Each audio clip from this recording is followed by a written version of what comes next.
puppies. Oh, yeah. Well, Al always adjusts this fader, which they've always told us never to adjust the fader. Oh. He always comes over here and moves them. So Sneaky. they're supposed to be brighter. I don't know. Yeah, everybody looks different, I guess. And Connected with all the other lights. So, yeah.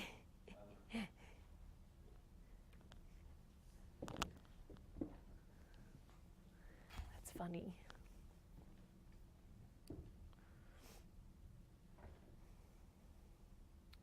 Oh, am I not?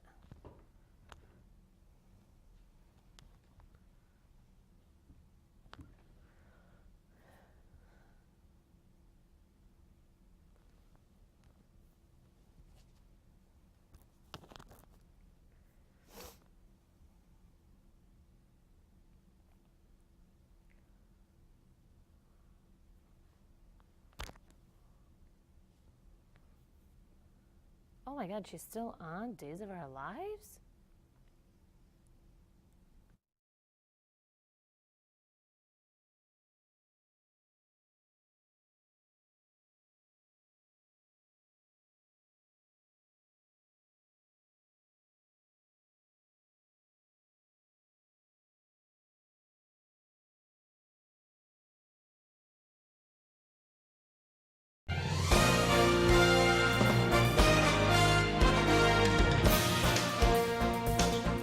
Good afternoon, I'm Kate McVeigh. Thank you so much for joining us on Spectrum Bay News 9, your news weather now.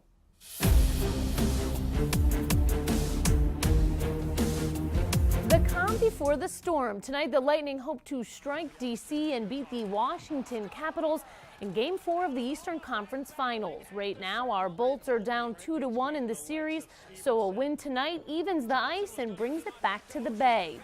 We have team coverage for you today. It starts with Spectrum Bay News 9 reporter Jason Lanning with details on how you can cheer the Bolts on right here from the Bay Area. Certainly the Tampa Bay Lightning prefer home games, playing before their own crowd, but the team does say when they are on the road, they get a chance to focus more on their level of hockey play, and that certainly came in handy for them in Game 3. Here we are in Curtis Hickson Park today. Later on this afternoon, this place will be transformed into a watch party for Game 4. Gates will open here at 6 o'clock. They are bringing in 3 big screen TVs for fans to watch the game. They'll have food and beer trucks. Parking, of course, will be available in any of the downtown parking garages. And a pro tip right here, use the garage if you can right next to the library. It is the closest one and the shortest walk to get into the park. Of course, the team does appreciate all of the support during these watch parties while they're out on the road.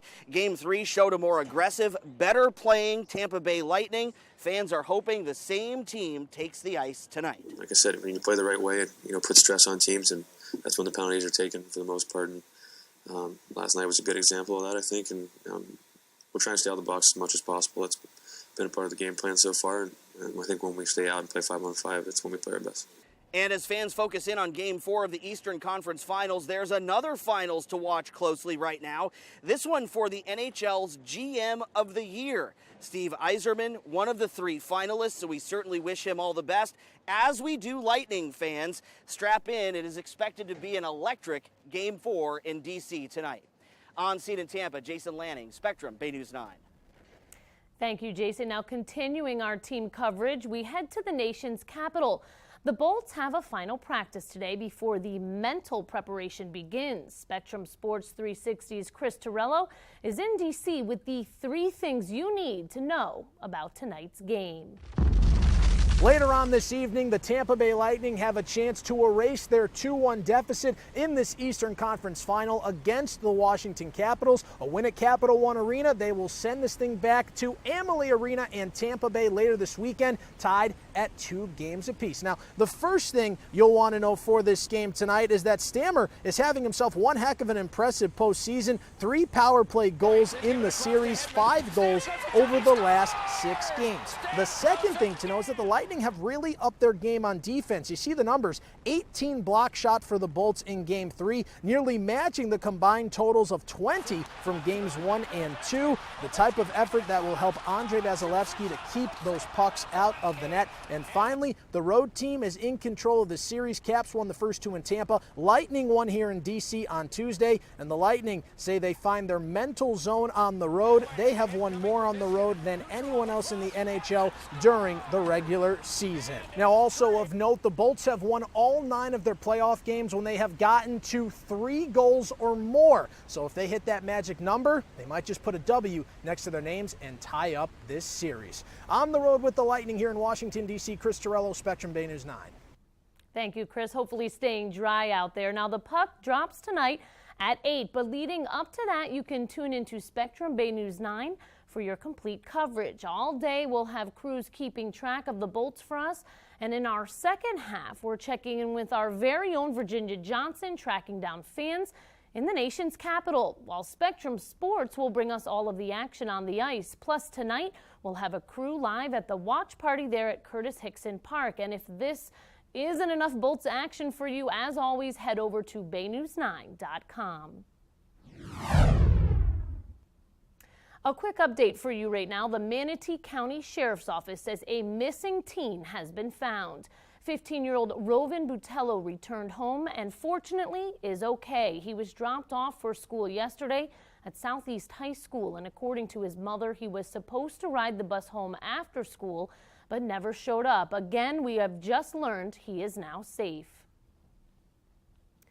For those of you in Pasco County hoping to learn more today on proposed boundary changes for Land O'Lakes, well, you'll have to wait a little longer. The school board vote has been postponed until May 24th. The district says they must rezone a handful of West Pasco schools to help relieve overcrowding.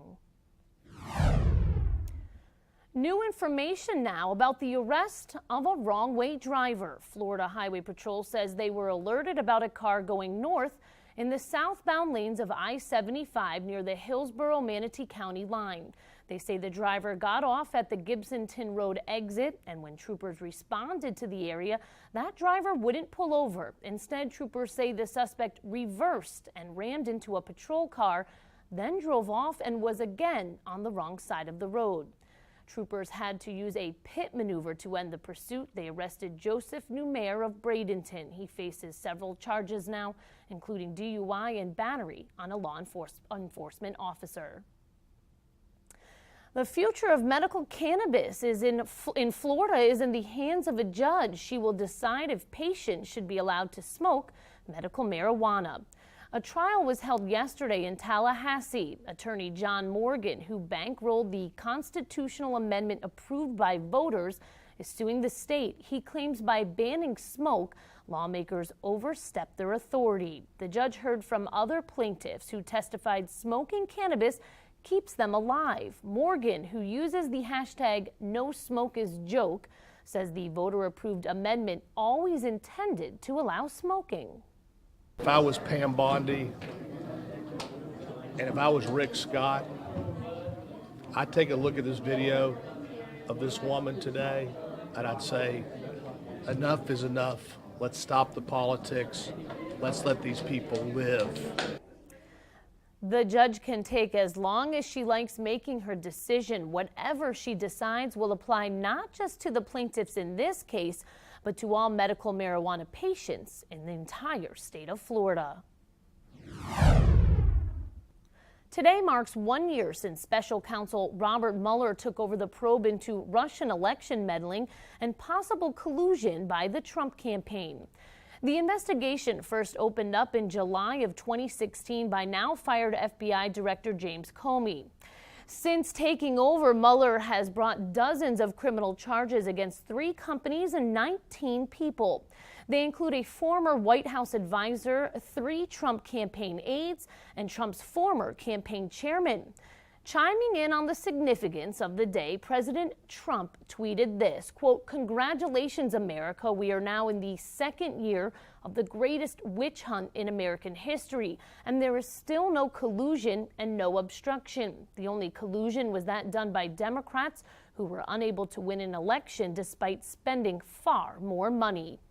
As for the latest in the investigation, Mueller subpoenaed the former social media advisor for longtime President Trump associate Roger Stone. Stone's name has been mentioned several times during the investigation. As for the president himself, his lawyer and former mayor of New York City, Rudy Giuliani, said he was informed that Mueller's team cannot indict a sitting president. Instead, they can write a report and make recommendations to the House of Representatives.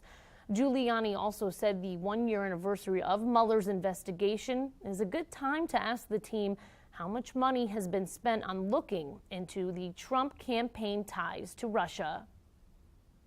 There appears to be some new hope that peace talks between North and South Korea can be rescheduled. South Korea says it's pushing hard to reset the high-level talks between South Korean President Moon Jae-in and North Korean leader Kim Jong-un. They are also working to ensure that President Trump and Kim Jong-un will meet next month.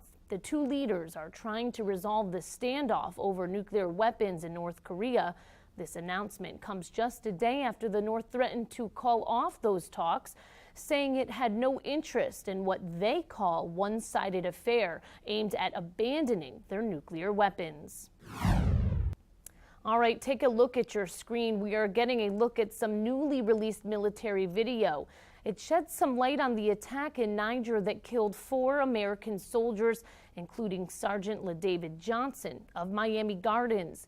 Video from an overhead drone shows Sergeant Johnson was separated from his unit and tried to get to a safe position. ISIS operatives killed him, and Nigerian forces weren't able to recover his body from under a tree until 48 hours later. Still ahead on Spectrum Bay News 9, the addictive effects of opioids, why so many get hooked, and the new treatment the CDC is recommending to help with the crisis. Up first, though, a soggy Thursday. We're checking in on your weather on the 9s. Was that better? Did you guys like that better? Obviously. Okay. I didn't kick anything over. Do you guys have time? When do you guys go on lunch? I was just wondering if I could do like something, the 3x3 health block really quick. Is that possible?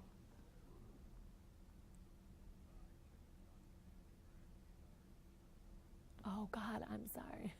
Oh Jesus.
Okay, and just making sure, In just rolled on that last block, right?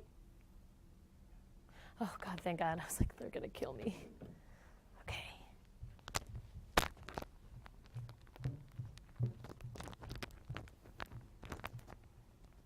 You can't, should I like, is my, is my leg thing okay?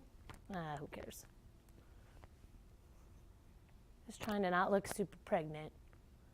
Am I standing at the right square? Okay. Okay. Oh, I was hoping I wouldn't look pregnant, but it went well. It's life. I'll sit here like this. I know. I've been out here a couple times as a reporter, and I'm like, do I look like that?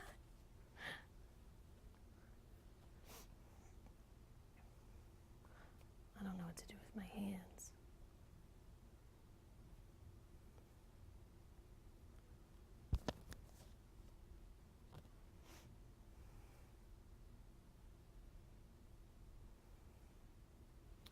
As long as I don't do that. I hate when people do that. Yeah, or there's, yeah. That's the nice way of putting it. Okay. I remember in school, they're like, anyone that tells you to do that is a moron. Thank you guys so much, by the way. I know it's such a pain in the butt. Starbucks? I'll try to go later.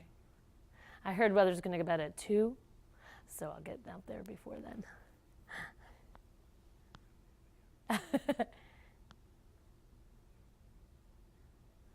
Don't make me look more chubby. Perfect. Oh yeah, I see. I look less. Oh yeah. Ooh. My eyebrows.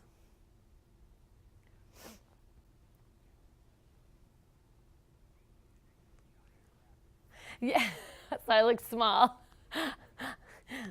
Vanna White. Yeah, Wheel of Fortune. Is it? Yeah.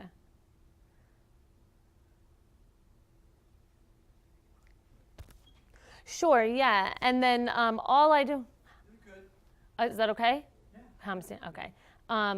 Yeah, I don't have to point to anything, right? Okay. No.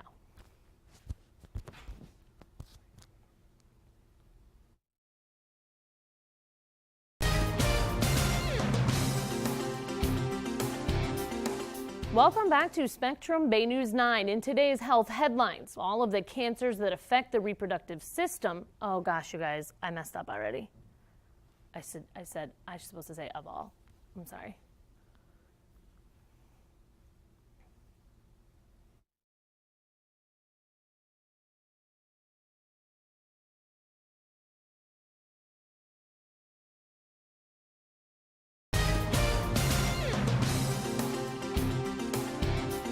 Welcome back to Spectrum Bay News 9. In today's health headlines, of all the cancers that affect the reproductive system, ovarian cancer remains the most deadly among women.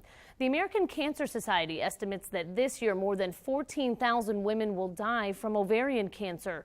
Health experts say giving birth before the age of 26 decreases the risk, and taking hormonal contraceptives can also help reduce the risk as well. The problem, ovarian cancer often goes unnoticed. Right now, there are no tests for early detection, and the symptoms are often mistaken for other diseases. Doctors say the best thing you can do to prevent this cancer, like many others, is eat a healthy diet and exercise regularly. A new plan to lower your prescription drug cost. The Health and Human Services Secretary says it's focusing on changing the classifications of some medicines under Medicare. We're going to fix negotiation in our retail drug program Part D and unleash the drug plans that we have working for us to get better rebates where right now they're hamstrung by the government. And we're going to introduce negotiation in Part B. Those are the drugs you get at your doctor's office where the doctor actually infuses you. Now, this reorganization would allow insurance companies to negotiate discounts. And some promising news regarding the E. coli outbreak linked to romaine lettuce. The FDA says the harvest season is over. The last shipments from Arizona were harvested in mid-April, and due to its shelf life, it's unlikely there's any of this tainted lettuce on the store shelves anymore. And for more health headlines, go to our website, baynews9.com/priorityhealth. Yay, thank you guys. Was that, in your opinion, like hand movement and stuff? Like, what do you like to see that people do or don't do? Okay. I know. I'm like, that's good. Okay. Yeah, sometimes I go crazy with my hands, so I was trying to.